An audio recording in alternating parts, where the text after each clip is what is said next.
huku unajizungusha babu hii.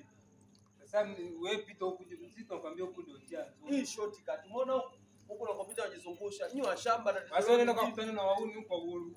Ukikuta huna kila kitu. Nyinyi wa shamba. Yaani mjini mimi kitambo nimezaliwa hapa. Napita hapa shortcut kichochoroni narudi zangu mtaani. Nyinyi zungukeni mimi ndo wa kwanza. Wewe sasa tupishane na wewe. Sasa naenda afu. Napita huku. Aya. Tuondoke. Shamba tu watoto. Alafu tafuna unajizungusha kama nini bwana?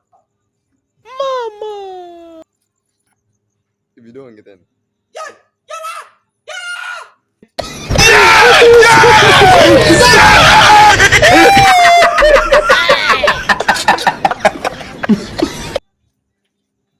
Mata utoto.